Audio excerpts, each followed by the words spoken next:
To shed more insight and details about the how. I think you started with the why. Now we're going to continue with the how. There's a lot of jargon that's going on with this topic. So as we move on to GRC 6.0, Business Integrated GRC, we're seeing GRC done in the proper context of performance, objective, and strategy. I leave it all to you, Michael, for the details. Thank you.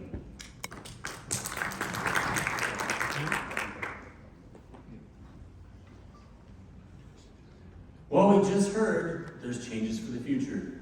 And, corporators coming into Saudi Arabia, so that's part of the future here. But there is a past, and we're shifting into the future.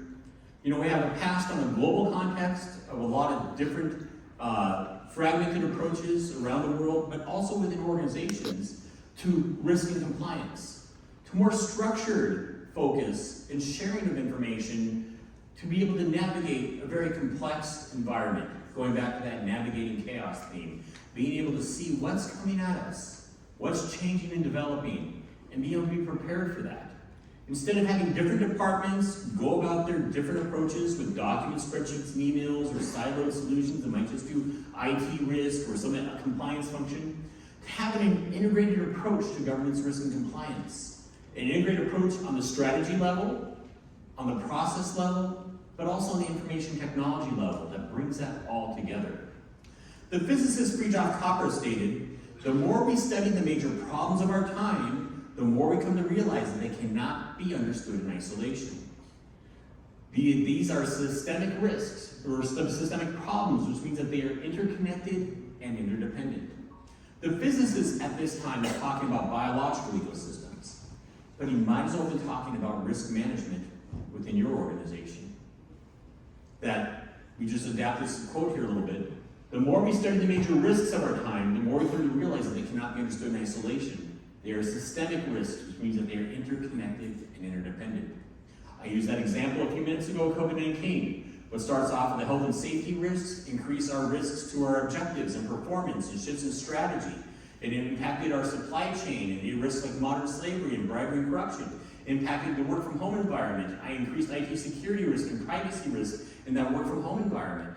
It's an interconnected risk environment. And we cannot be managing risk in little silos that don't talk to each other. We still have different departments and functions with their subject matter experts, but they need to be able to collaborate and share information across the organization to be able to address this future that we're talking about business integrated GRC. It also means that we need to shift our thinking on risk management. A lot of times we think of risk as something bad, a hazard, or a harm. Now, in order for there to be a risk, there's got to be a downside. But risk is also something that the business leverages. We take risks to get greater return. A US president, Teddy Roosevelt, he was a president about 100 years ago. He said, risk is like fire. If controlled, it will help you. If uncontrolled, it will rise up and destroy you. Risk is a tool. Used properly, it can benefit the organization. Another individual from America, from our history, John Paul Jones, who was a naval commander, he said that risk is like, he said, it is a law of nature inexorable, and that those that do not risk cannot win. Risk is part of life. Risk is part of business. We take risks. Judge Mervyn King from South Africa is the impetus for the King 1, 2, 3, and now 4 reports on corporate governance. He said that enterprise is the undertaking of risk for reward. Saying a little differently, businesses take risk to make money. Risk done properly, having that right culture of risk, is a tool to the organization, where individuals know what is right and wrong risk. One of the conversations we had around the CEO roundtable before the conference kicked off was the necessity of things like risk appetite, understanding what acceptable risk is and what unacceptable risk is, particularly in context of our objectives and our performance. That we need to have that context because the right risks can bring return to the organization. The wrong risks bring unnecessary exposure and unwanted exposure. Some questions to ask here. Does your organization have enough information to make decisions about the future of your company when you don't have a clear view of risk that impacts critical business operations and processes? Does your organization know its risk exposure at that enterprise entity level? Different division, business, process, and project, and even technology and asset levels, and how these risks interrelate. How does your organization know it is managing and mitigating risk effectively in the context of your business's goals, those performance and objective goals? Can the organization accurately gauge the impact of risk on business strategy, objectives, performance, and operations? Does your organization get the information it needs to take timely action to risk exposure to avoid or mitigate loss or situations of noncompliance? Or you like that one firm I mentioned a bit ago that took 200 hours to build a report to find out they had risk issues 11 months ago that started. You need real-time insight into risk in your organization as it impacts strategy, performance, and objectives. Does your organization monitor key risk indicators across these key objectives, systems, and processes? And does your organization measure and model risk in a business context? Now, one great slide to repeat, because I think this is critical. GRC is the capability to reliably achieve objectives, that's the governance function, address uncertainty, that's risk management, and act with integrity, that's compliance. And today we're saying, why not GPRC? Put that P in there for performance, because if we set the objectives from a governance function, it's necessary that we measure the performance against those objectives. And then the risk, the uncertainty in achieving those objectives, and ensuring that the way we're going about achieving those objectives and performing is in a way that aligns with the organization's values and ethics, so we have that integrity, and that's where compliance and ethics comes into play. So GRC done correctly is this top-down approach. It starts with our overall strategy, and it means different departments have to work together collectively and cohesively to be able to bring this together. It's not just one department, it's multiple departments. And from there we have our collection of GRC-related processes, like our process to identify risks, our processes to assess risks, our processes to treat and monitor risks, our policy processes to keep those in sync with regulations and everything else, and communicate those policies to individuals and employees in the organization.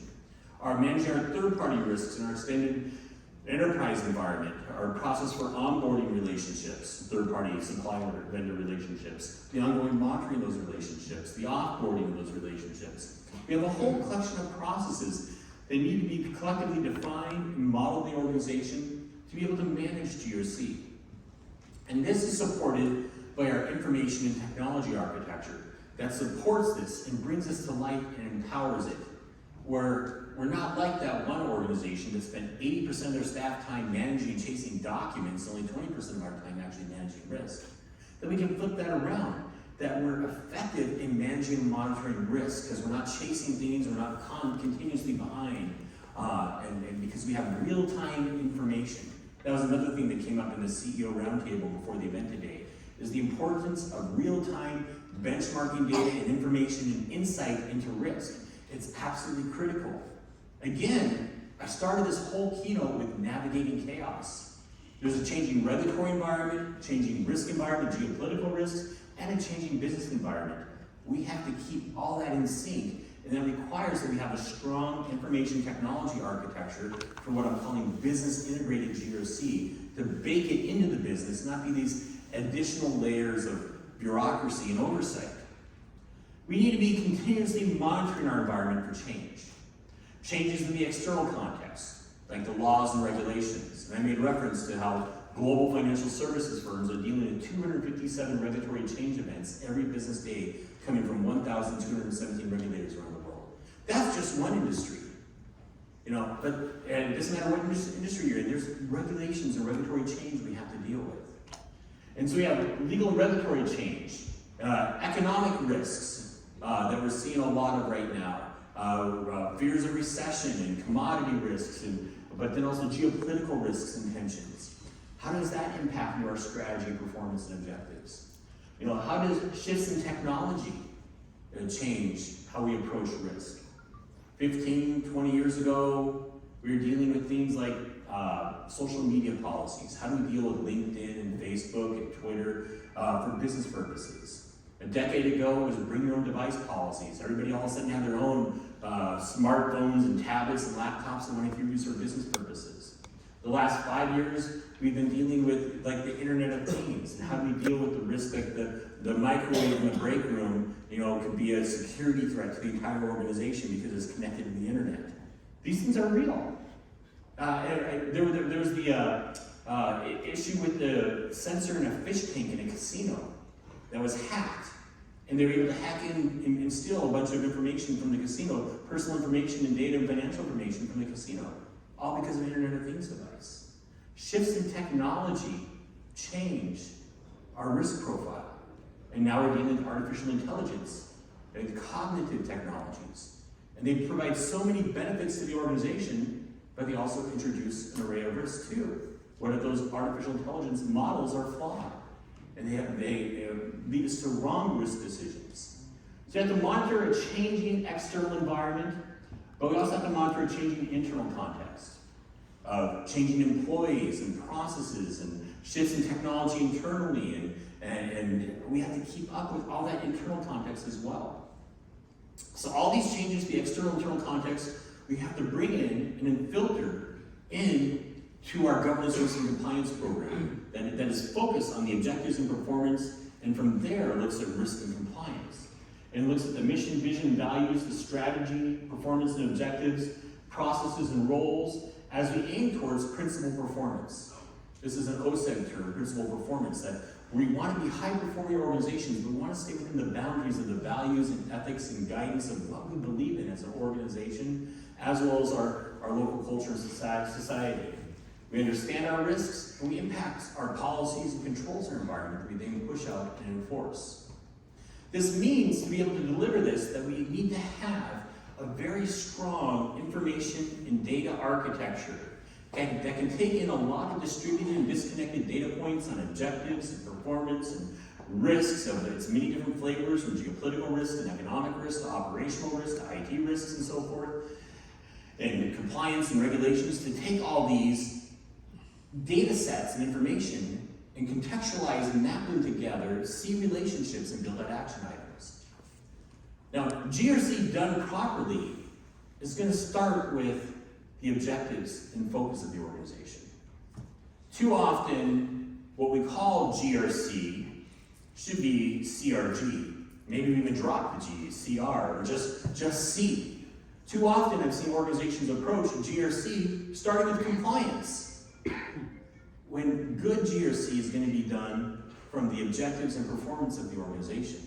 If we go by the definition, GRC is a capability to reliably achieve objectives, address uncertainty in the context of those objectives, and act with integrity to our values and ethics and compliance as we perform and go against those objectives.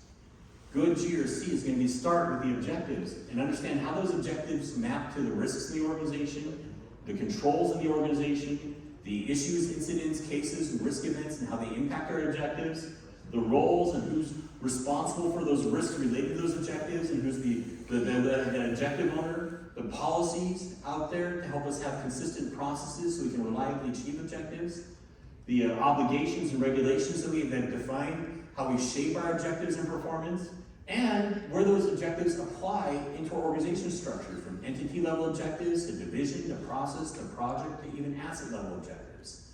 It all starts with objectives. But as this slide shows, it's a many-to relationship across all these. I'm just trying to put the focus on the objectives because that's where it starts, or should start.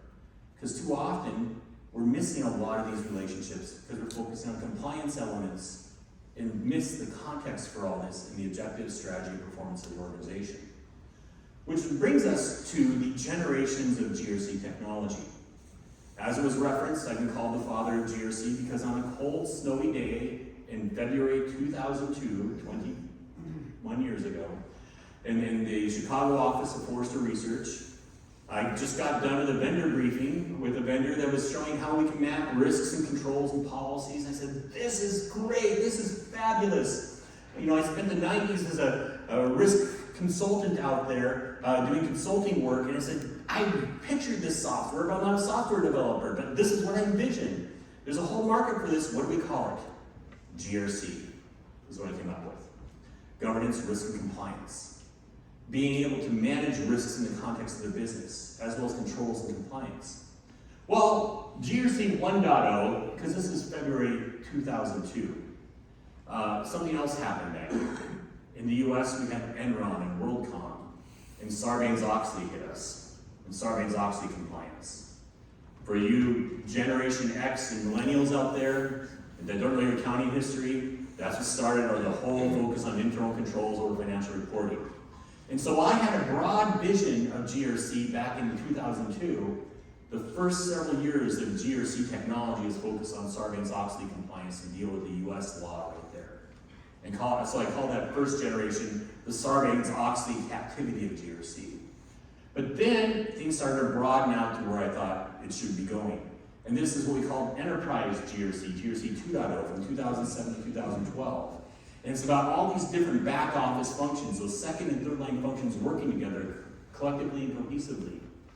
And then it came to the point of realization with GRC 3.0 that there's not one software that solves all GRC problems. That risk and compliance, performance, it's really complex. And there's specialized systems that do commodity risk management, to manage, oil price trading and things like that. There's very specialized systems out there. And there's internal systems, but there's external data systems on geopolitical risks and politically exposed persons and so many other elements. And so it became GRC architecture, that there could be a core system that brings things together, but there's best of breed systems and content and integrations that need to happen. So it's about GRC architecture. Then things started to really change about 2017. I'm getting a lot of complaints from organizations that these behemoths of software out there that were leaving the GRC space, ones that my competitors at Gartner and Forrester put in the upper right in the Magic Quadrant and the Forrester Wave at the time, they were costly to implement. They took years to implement. In fact, I'm working with one firm in Dubai, where I'll be later this week, that spent 3 years trying to implement one of the major players in this space. In 3 years and had 0 users on the platform, and then scrapped it last year. And because they were nowhere with it. There's a LinkedIn post for another player in this space, one of the big names in the GRC space, that likened their implementation of their software to the lyrics of the song Hotel California. That they're stuck and cannot get out, is what the song says. That you're stuck in this hotel and can't get out. They said after $500,000 US in software license, $2 million in implementation fees, 2 years later they're getting some basic functionality working. This software that has been grown up in the GRC space was behemoths of cost and complexity, and they broke on upgrades. There's so much customization that people couldn't get to the next version. And so we came into this era of agile GRC software, where we wanted to cloud-enable software as a service, no-code, low-code solutions that are easy to configure. Where the older solutions out there, for every dollar you spend in software license, you spend between $3 and $5 implementation costs. Newer generations of solutions, for every dollar you spend in software license, you spend between 50 cents to $1.50 on implementation costs. It was a complete different dynamic of agile software that didn't break on upgrades, no code, low code, easy to implement, but delivered value.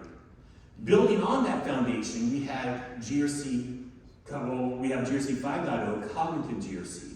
Agile GRC hasn't gone away, cognitive GRC is just building on that. How do we leverage natural language processing, machine learning, predictive analytics, robotic process automation to further provide value to governance, risk, and compliance? And we're entering this era, and I have it pegged here for 2025, but that's when it becomes mainstream. The reality is, this is happening today, and it's happening today through the likes of Corporator, and being able to provide business integrated GRC.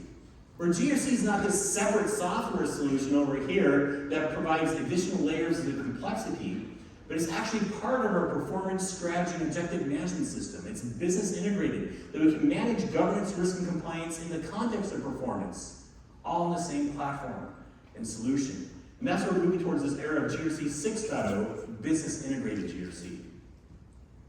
And the components of this type of technology is that it is highly usable, not just for back office risk functions, but also for front office and operational management. Has a lower cost of ownership, highly configurable and adaptable in a low-code, no-code environment where it doesn't break on upgrades. Mature business integrated GRC delivers these outcomes. It helps us achieve business objectives, whether they're entity, division, department, process, project, or asset level objectives. It enables us to achieve business objectives. It ensures risk-aware setting of those objectives and strategic planning, that we understand risk in the context of those objectives as we're working on them. It helps enhance and define and guide the organizational culture. It provides and increases stakeholder confidence that the organization is properly governed and managed. It prepares and protects the organization to risk while preventing, detecting, and reducing adversity, weakness, and exposure to risk. It motivates and inspires desired conduct. And it helps us stay ahead of the game by being risk agile to help us go through scenarios and what's coming at us, what's developing, how can this play out. And in that case, it helps to improve its responsiveness and efficiency as we become more resilient and optimizes our economic return and value. Good GRC, when I build business cases for organizations, I build them around these three elements, a good strong business case for governance, risk, and compliance. How does it make us more efficient? Time saved, money saved, resources, and so forth. How does it make us more effective? Less things slipping through cracks. Greater accountability and structure, and that element. And how does it help us be agile to keep up with a changing and dynamic business environment? So here's my GRC maturity model. From the ad hoc to the agile. The ad hoc is when we're only doing risk and compliance and somebody's screaming at us. From there, we have the fragmented, where there's different departments and functions that are managing GRC in a collection of documents, spreadsheets, and emails.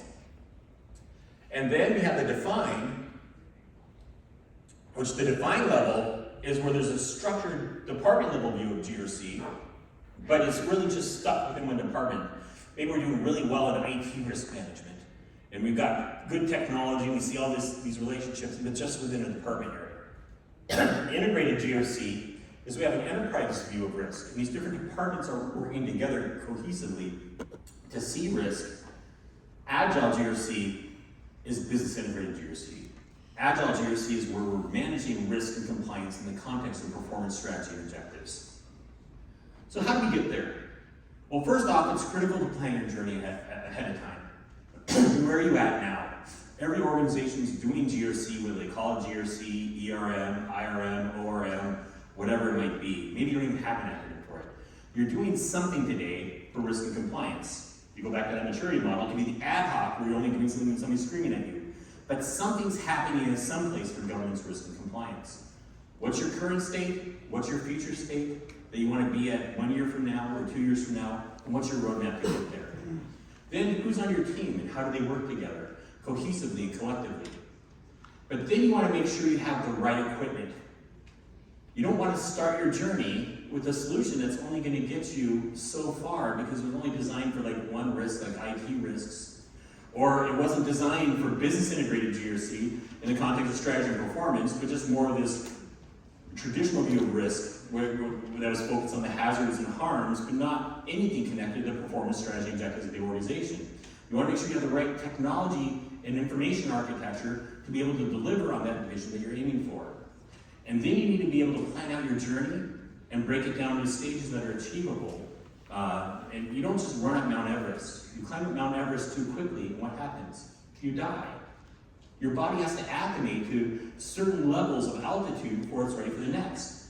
And if we're going to go on a big GRC journey, there needs to be points where we catch our breath and collectively move on to the next one. And we need to be able to break it into stages. We also need to ensure that we're ready for change, because that's what navigating chaos is about.